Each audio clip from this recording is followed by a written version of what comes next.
Greetings, ladies and gentlemen, and welcome to this latest edition of Tales from Outer Space. I hope you enjoy. Phase drives, written by SpeedHump23. The phase field drives were discovered by accident in the late 2030s. Unlike TV's hyper or warp drives, a phase drive generated a field around your transport. This then allowed you to accelerate the field and its contents to super light speeds in real space. Inside the field, nothing seems to happen. Passengers do not notice any effects. In effect, you mount the drive on your ship, activate the field, and envelop your ship, aim, and hit go. After a very short time, you turn the drive off, and the field stops. Combined with the new fusion batteries, space opened up to humanity. Early exploration was hampered by the drives being too good. For example, aim for Pluto, taking into account where it actually is based on speed of light, and accidentally end up in the Orc cloud.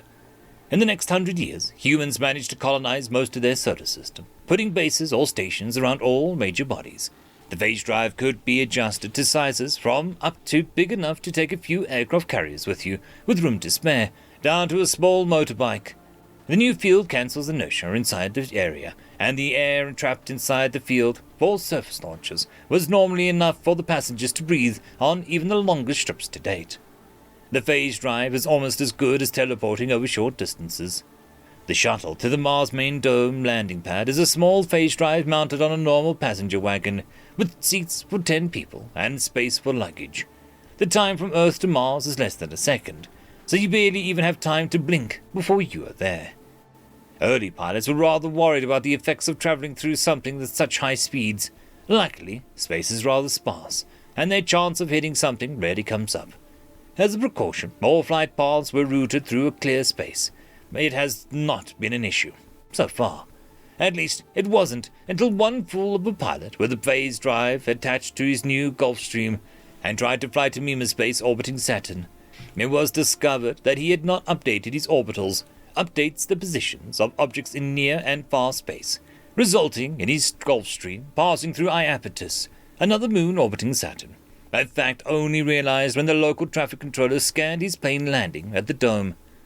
After a few moments of careful testing by the UN and various multi-system companies, it was discovered that the phase drive could move through astral bodies, planets, moons, Oort belts, suns, etc., at such high speed that the molecules of two objects did not have time to react. Once again, the scientists declared that it was effectively teleporting. As there seemed to be no matter-v-matter reactions while an object was in phase, this made transport to space stations and planets' domes much simpler. You could land inside the dome instead of landing on a pad, then hurry inside while the field is still up. After the various groups agreed that the maths and it was peer-reviewed, they published a joint study in the latest edition of Nature. Most of the scientists involved thought the maths and science would be too far over the normal reader's head, as they had barely managed to understand it themselves. Fortunately, someone actually read the full article and understood it. This would not be an issue for a while, though. About half a year later, bright flash was seen in the Oort belt. This flash was the brightest light source ever seen at Pluto base, and many cameras were blinded by the flash. As a result, the urgent reports from Pluto, various science groups traveled out to the approximate area and discovered an expanding hole in the area.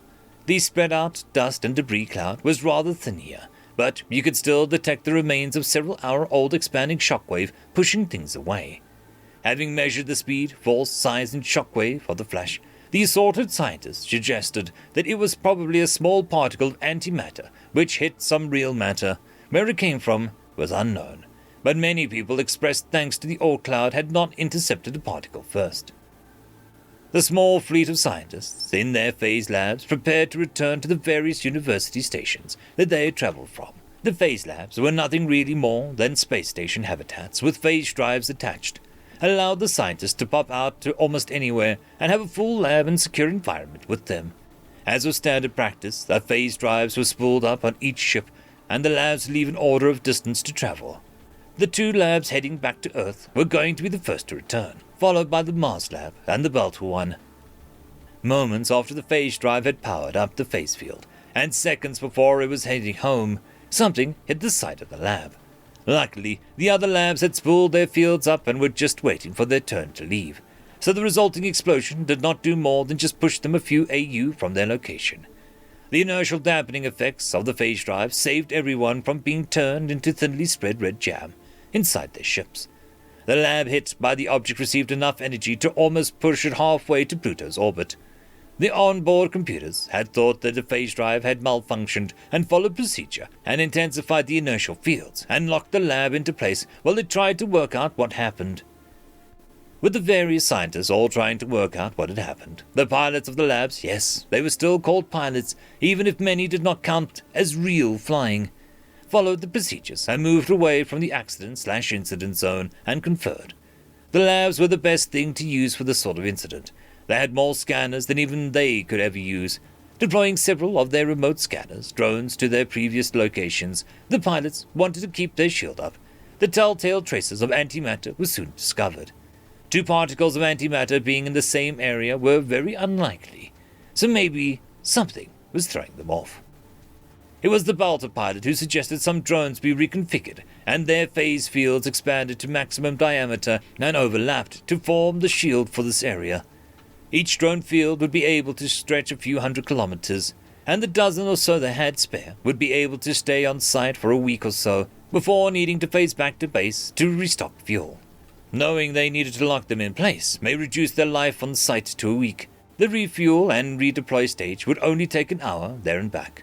No sooner had the first shield been deployed than one of them flared greatly with an antimatter hit.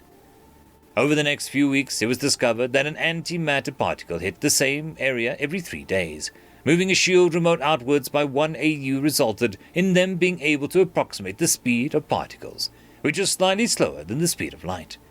As a precaution, one of the labs took a shield drone and traced the path sunward to see if any particles had slipped past. They discovered about 50 of them in solid line heading straight for the sun. After getting ahead of them, the lab proceeded to set up a shield in its path, and jumped it back outwards to intercept each particle in turn.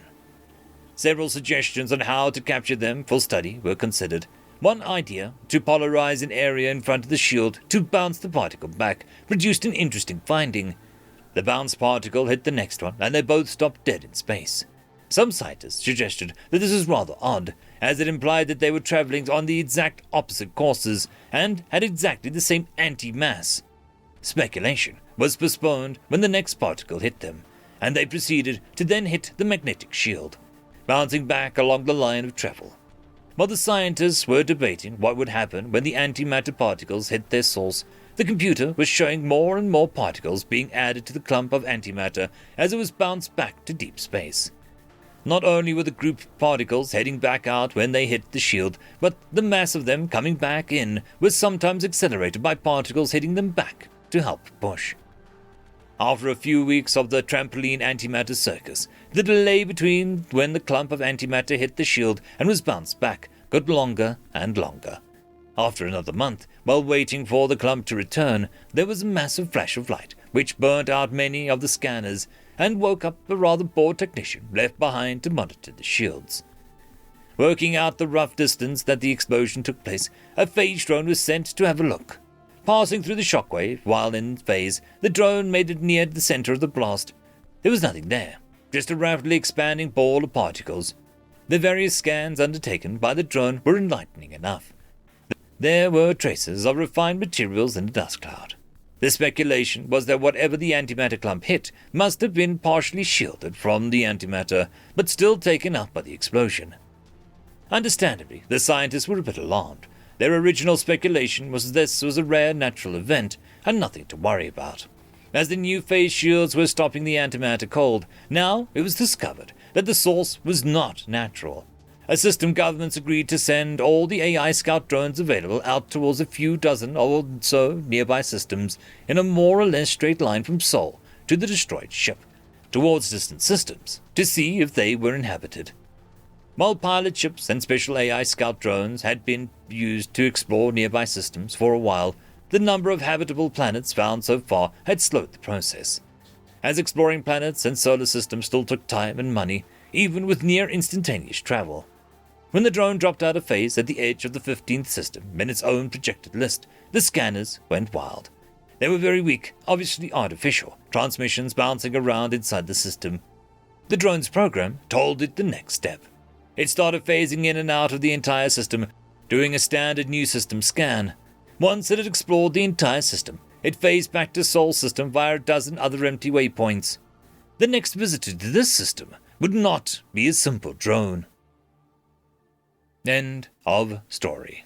I would quickly like to thank the T5 channel members and Patreons. Caspar Arnholtz, Cam Maxwell, Lord Azrakal, It's Difficult to Pronounce, Dragzoon WRE, Holly's Sister, Arcadian. Thank you very much.